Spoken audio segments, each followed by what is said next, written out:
मतलब ब्यूरोक्रेसी है, नॉट पंजाब, पूरे पाकिस्तान की। ये तो अल्लाह के अहकामात नहीं मानती है। मैं वही कह रहा हूं, तो ये कुछ भी कर लें, इस ब्यूरोक्रेसी से, इन सिविलियन इदारों से अवाम को रिलीफ नहीं मिल सकता। और जो नेचुरल क्लामिटीज हैं उसको पब्लिक ऐसे ही भुगत रहेगी। मुझे आप बताएं, आपने बड़ी इंपॉर्टेंट बात की है। अच्छा, इनको बिगाड़ने वाले भी तो हुक्मरान ही है ना जी, सारे ब्यूरोक्रेसी को। अगर आप if you compare present bureaucracy, अब 30 साल पहले चले जाएं, 40 साल पहले चले जाएं, तो हर इदारे के इंटरनल अकाउंटेबिलिटी थी। मतलब कस्टम्स को ले लें, पुलिस को ले लें, उनको जजा सजा का मामला था।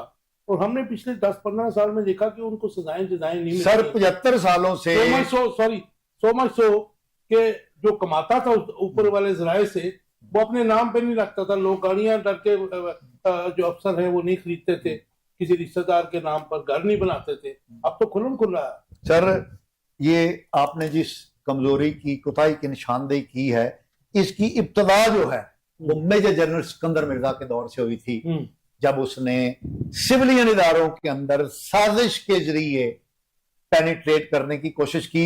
उसको बढ़ावा दिया जनरल अयूब खान ने, उसको बढ़ावा दिया जनरल याह्या खान ने, उसको बढ़ावा दिया जनरल जियाउल हक ने, उसको बढ़ावा दिया जनरल मुशर्रफ ने। ये सिविलियन इदारों की तबाही, मुझे पता है मुशर्रफ था कि रुक जाए, ठीक है। ये जो तबाही है सिविलियन इदारों की, सिविलियन इदारों को कमजोर करने की, सियासत को कमजोर करने की, अवामी नुमाइंदगी को कमजोर करने की। ये टेक आ गया कि ये जो फौजी हुक्मरान थे, मार्शल एडमिनिस्ट्रेटर थे, उन्होंने किया। तो आप क्या जो पॉलिटिकल थे लीडर थे, भुट्टो साहब से लेके आगे तक, आप इनको बरी जमा करार दे रहे हैं। इनमें से कोई भी पॉलिटिकल लीडर नहीं था और ना है।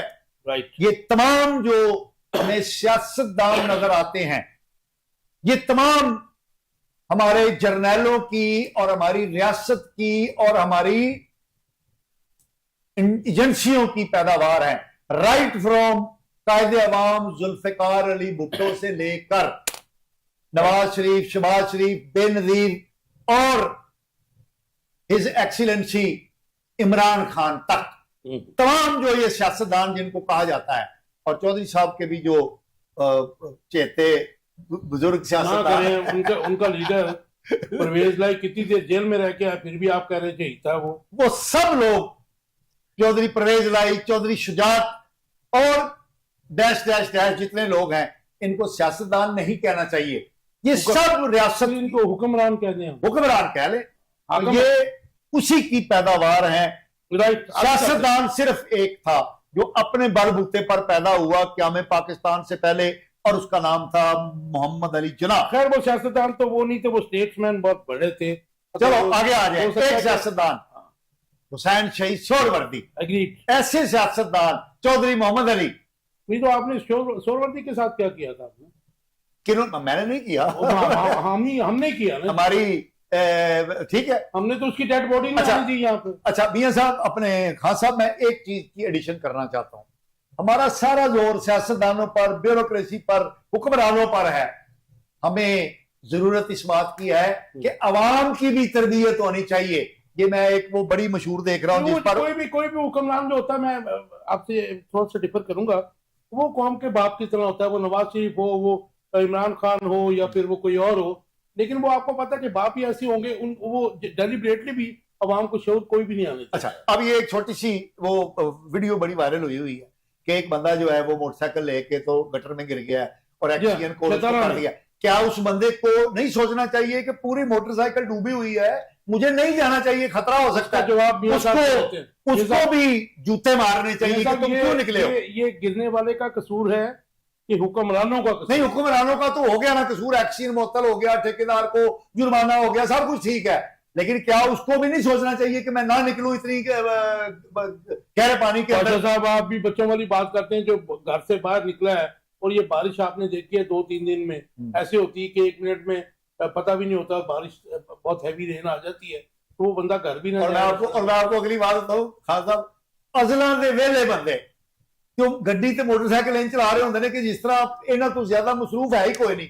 अजला दे वेले लोग। मियां साहब मुझे एक बात बताइए, जिस पोजीशन को हम जो प्रॉब्लम्स को डिस्कस कर रहे हैं, आप नहीं समझते कि पंजाब 70% पॉपुलेशन है, वो के रकबा हमारा उतना नहीं है, लेकिन आबादी सबसे ज्यादा है, 70% आबादी है हमारी तकरीबन। तो इसको एडमिनिस्ट्रेटिव पॉइंट ऑफ व्यू से इसके 4-5 सूबे क्यों नहीं बनाए जाते? तमाम हुक्मरान वादे करके आते हैं और फिर बाद में जब वो देखते हैं कि हमारा तो भाईजान डोमेन इतना बड़ा है, तो फिर उसको उधर, तो मेरे ख्याल में अगर ये कर दिया जाए, इसको एडमिनिस्ट्रेटिव पॉइंट ऑफ व्यू से 4-5 सूबे बना दिए जाए, तो ये प्रॉब्लम सॉल्व करने में बड़ी आसानी ना हो जाएगी। मेरा ख्याल है कि इतनी लंबी जो अभी सियासतदानों के कपड़े उतारे हैं पाशा साहब ने, उसके बाद क्या इनके पास इख्तियार है?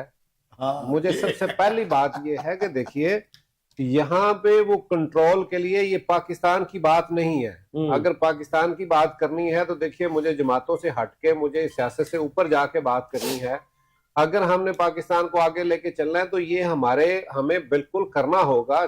तमाम पाकिस्तान के अंदर, वो सिंध में, वो पंजाब में भी बिल्कुल, हिंदुस्तान, हर जगह पे हमें वो सूबे जो है ना वो बनाने होंगे, ताकि हमारा ये इंतजाम जो है ना, इंतजामिया, और अभी अवाम के लिए मुश्किल भी खत्म हो आपने जाए। जो बात की है कि जनाब वो उसको बाहर नहीं निकलना चाहिए था, पाशा साहब ये नहीं, ऐसे नहीं होता पॉसिबल नहीं। लोगों ने जो एक मजदूर है, एक मुलाजम है, उसने अपने काम के लिए भी जाना है। और मैं आपको एक बात बताऊं, वो शादरा का मेरे हल्के का मामला है, वो वहां की वीडियो है। वहां पे पूरा शादरा इस वक्त तमाम हर गली जो है ना वो खुदी हुई है, हर बाजार जो है ना वो खुदा हुआ है। वहां पे एक अरसा ये सब ना निकलन, फिर पता है जब नहीं की निकलन लैंड निकल देने, लेकिन सर मुझे केड़ी मतलब आखिर आई सर मुझे ये बताएं कि जो बंदा सुबह अपनी जॉब के लिए जाएगा, उसने तो जाना बेचारे ने, क्या वो नौकरी ना करे, क्या वो अपने बच्चों के लिए रोजगार ना कमाए? क्योंकि वो एक ऐसा इलाका नहीं है जहां वो 10 दिन घर में बैठ के खा सके। वो एक बिल्कुल जो है ना, आप देखें कि शादरा एक तबका वहां रहता है, पानी चला गया, मोटरवे तक चला और गया। वो जो है ना, देखे उसमें एक एक्शन को वो सारा उससे तो नहीं होगा, क्योंकि ये एक अरसा से, कई महीनों से, और सबको पता था कि बारिशें जो है ना वो आगे मानसून शुरू होने वाला है, हाँ शुरू होने वाला है, पाइप पड़े हैं, सब कुछ है, और एक अरसे से जो है ना वहां पे ये सिलसिला चल रहा है। चूंकि अभी डिस्कस हो रहा था पाकिस्तान, तो एकदम से आपने लाके वो एक हल्के को शुरू कर दिया। मैंने नहीं किया जी, ये शराल जो है ये मैंने किया है पाकिस्तान। अच्छा, यकीन माने कि ये इसमें भी इसमें से भी हुक्मरानों के लिए को खैर की बात निकालनी थी इन्होंने। इसमें देखे, मैं समझता हूँ कि इन्होंने जो बात की है उस पर मैं बिल्कुल इनके साथ एग्री हूँ, लेकिन क्या वो जिन लोगों को, क्योंकि मैं यहाँ एक बात कहता जाऊँ, पाशा साहब, दोनों सूरतों में आपने तमाम जर्नैलों का भी गिनवा दिया, आपने उसके बाद जर्नैलों के साथ जो सियासतदान उनका भी वो पूरा आपने कच्चा चट्टा खोल दिया। बदकिस्मती ये है कि जब वो आते हैं तो उनका भी हाल क्या है। जब हमारी लोग हैं जो सियासतदान है, जिनको मैं यहाँ पे नुमाइंदगी कर रहा हूँ, दोनों तरफ से खालस कुछ नहीं है। इसलिए कि जब आमर आते हैं तो उनको शौक जमहूरियत का आ जाता है, जब जमहूरियत जो इस वक्त है, हुकूमतें आती हैं, उनको आमरीत का शौक है, और मुल्क के अंदर मेरे साहब देख लें,